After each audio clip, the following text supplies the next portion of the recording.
Hi అండి, welcome to my channel Krishna's world. ఈరోజు నేను ఈ వీడియోలో చాలా టేస్టీగా ఉండే బెల్లం గవ్వలను ఎలా ప్రిపేర్ చేసుకోవాలో చూపిస్తున్నాను. ముందుగా ఒక మిక్సింగ్ బౌల్ తీసుకుని దానిలోనికి ఒక జల్లెడను పెట్టుకుని 2 కప్పులు మైదా, 1 కప్పు గోధుమ పిండిని వేసుకోవాలి. దీన్ని బాగా జల్లించుకుని దానిలోనికి చిటికెడు ఉప్పు, 1/2 కప్పు బొంబాయి రవ్వని యాడ్ చేసుకుని బాగా మిక్స్ చేసుకోవాలి. దీనిలోనికి కొంచెం నెయ్యిని వేడి చేసుకుని కొంచెం కొంచెంగా పోసుకుంటూ మిక్స్ చేసుకోవాలి. ఇలా కొంచెం కొంచెంగా నెయ్యిని వేసుకుంటూ బాగా మిక్స్ చేసుకోవాలి. నెయ్యికి బదులుగా డాల్డా కానీ నూనెని వేడి చేసి కానీ వేసుకోవచ్చు. ఇలా కొంచెం కొంచెంగా నెయ్యిని అంతా బాగా మిక్స్ చేసుకున్న తర్వాత పిండిని ఇట్లా చేతితో ఒత్తి పట్టుకున్నట్లయితే తడిపిండిలా వచ్చినట్లయితే సరిపోతుంది. ఈ కన్సిస్టెన్సీలోకి వస్తే సరిపోతుంది.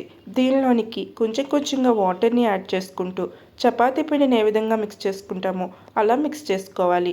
పిండినంతా బాగా మిక్స్ చేసుకుని బాగా మర్దన చేస్తూ ఒక ఉండలా ప్రిపేర్ చేసుకుని మూత పెట్టుకుని 15 మినిట్స్ పాటు బాగా నాననివ్వాలి. పిండి అంతా బాగా నానిన తర్వాత దీన్ని బాగా ఇలా మర్దన చేస్తూ చిన్న చిన్న ఉండలుగా ప్రిపేర్ చేసుకోవాలి. ఇలా పిండినంతా చిన్న చిన్న ఉండలుగా ప్రిపేర్ చేసుకుని పక్కకు పెట్టుకోవాలి. గవ్వలు అనేవి చిన్న చిన్నగా చేసుకోవాలనుకుంటే ఇంకొంచెం చిన్నగా ఉండలు చేసుకోవచ్చు. లేదు ఇలా చేసుకోవాలనుకుంటే కొంచెం పెద్దగా వస్తాయి. ఇలా వీటన్నిటిని పక్కకు తీసుకుని గవ్వలు చేసుకునే చెక్కను తీసుకుని దానికి కొంచెం నెయ్యిని అప్లై చేసుకుని ఇలా ఒక్కొక్క ఉండని ఇలా గవ్వలాగా ప్రిపేర్ చేసుకోవాలి. ఇలా బొటన వేలుతో ఒత్తుతూ దీనిలో చూపించిన విధంగా గవ్వల్ని ప్రిపేర్ చేసుకోవాలి. మన దగ్గర గవ్వలు చేసుకునే చెక్క లేకపోతే దువ్వెనతో కూడా ఇలా ప్రిపేర్ చేసుకోవచ్చు. ఈ ఉండలన్నిటిని ఇలా గవ్వలుగా ప్రిపేర్ చేసుకోవాలి. పిండి అనేది గవ్వలు చేసుకునే చెక్కకు అతుక్కుంటున్నట్లయితే కొంచెం ఆయిల్ కానీ నెయ్యిని కానీ చెక్కకి రాసుకుంటూ గవ్వల్ని ప్రిపేర్ చేసుకోవాలి.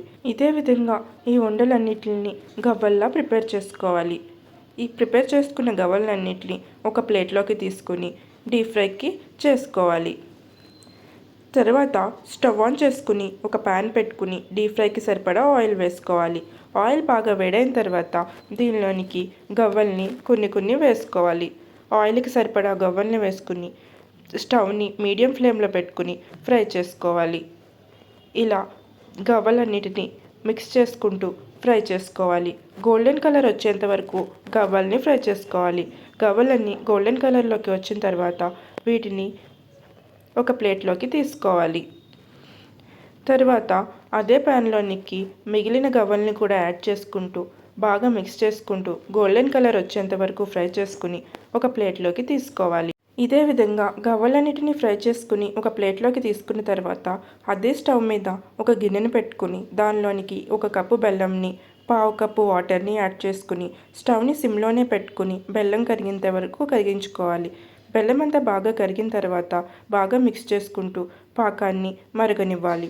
దీనిలోనికి కొంచెం ఇలాచీ పౌడర్ని కూడా యాడ్ చేసుకుని పాకం వచ్చిందో లేదో చెక్ చేసుకోవాలి. ఒక గిన్నెలోకి కొంచెం వాటర్ని తీసుకుని కొంచెం పాకంని వేసుకుని చూసుకోవాలి. పాకం డిజాల్వ్ అయినట్టయితే రానట్టు. ఇలా పాకాన్ని వేసి పాకం అంతా ఉండగా ప్రిపేర్ అయినట్టయితే పాకం రెడీ అయినట్లే.